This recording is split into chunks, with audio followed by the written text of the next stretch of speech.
DJ Ferris. This Chicago, nigga. It's the real one. Hit me. Only one that's pulling shit. Let's get to sports talk. I know it's going to make your head explode to some degree. In an interview with the New York Post, Charles Oakley says it was Patrick Ewing's fault the Knicks lost to the Bulls in the 1993 Eastern Conference Finals. Oakley says Ewing took too many fadeaways and did not have the drive to match Michael Jordan. Ouch. Tony, fair or foul?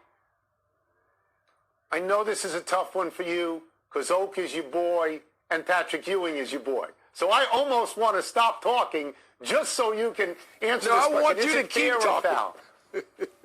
Okay. Is it fair or foul? Charles Oakley kills Patrick Ewing. He says he has no heart. There's nothing worse than this. He says he has no heart. And then he says that playing...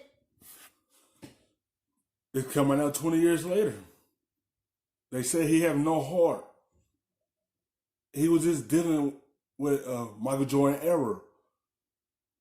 There's probably opportunities in that game the Knicks had to win and go to the finals, and they probably make some college mistakes. And it do start with your leader, and that's Patrick Ewing. And they probably feel it's the type of way that the shots he probably was taking. But when you dealing with a good player in that era, and it was his, it's hard to come out of that shadow because it outshines you.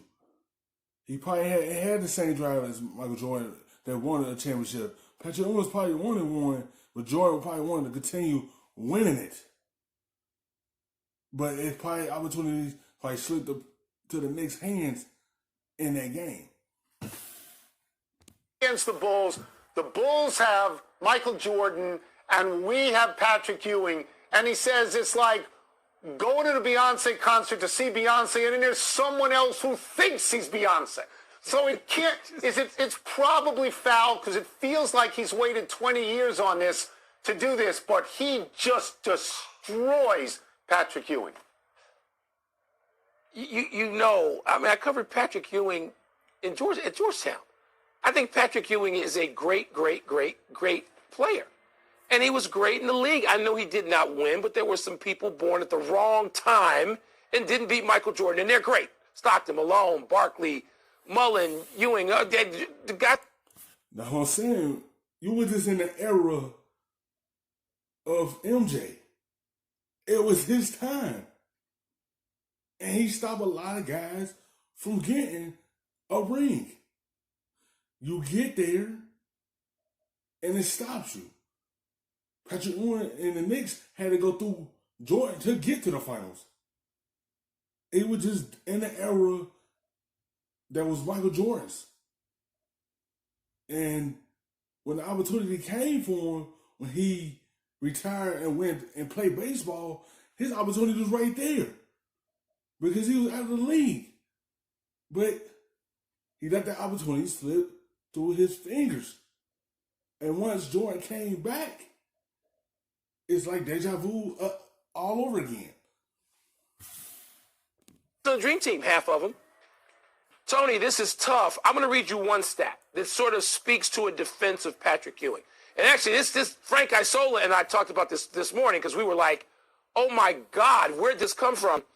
Tony, in that 1993 Eastern Conference Finals, Michael Jordan had one more basket than Patrick Ewing. One.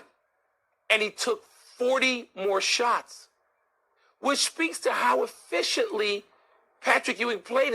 I know he's playing closer to the basket, but he's playing against a great Bulls defense, you know, that had Bill Cartwright and Horace Grant and all these guys. This is hard to hear if you are a fan of Patrick. And I know, look, Charles Oakley was a tough guy who both played with Michael Jordan and against Michael Jordan. So he knows. I mean, Charles Oakley knows, but man, I thought Patrick played valiantly. They just weren't good enough. Neither were Stockton and Malone, neither were Charles, there's so many guys.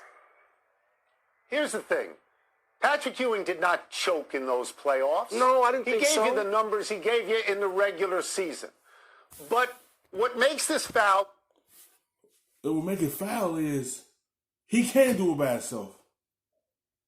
He need guys to step up. He had you, Oakley. He had starts. He had some key guys on that team that could have stepped up and helped him out. That's the way you could get past the Bulls. As other guys step up with him. Yes, he's your superstar. Yes, he's the leader of this team. But the guys around him have to help him out to be able to beat a tough Bulls team. It can't just be all on Patrick Ewing. It can't always just be on him. That's the guys that surround him supposed to help him out. But simply this. Nobody has ever said that Patrick Ewing was the greatest basketball player ever, which is what they say routinely about Michael Jordan. They don't belong in the same sentence. Now, if you think that he got killed, and Derek Harper apparently piled on a little bit too, I'm told, in this. But if you think that Oakley is killing Patrick Ewing, how about what Jordan did to Clyde Drexler? Where he looks in the camera and he says, "This guy? Are you kidding me? Just give me the ball." That's killing somebody. Let me stay with basketball. Okay, but at least... Yes, he went to Clyde Drexler, but once Jordan was out of the league, he went to Houston, teamed up with Elijah Warren, and got him a ring. Once they seen him out of the league and they seen the opportunity right there, Elijah Warren and Drexler took advantage of it and got them some rings out of it. Let me just add this. Let me add this. At least they were opponents. Charles Oakley and Patrick are teammates. And they got so close. Yeah.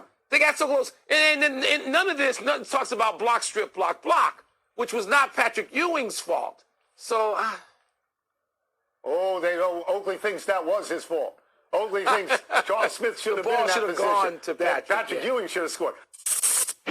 Thanks for watching ESPN on YouTube.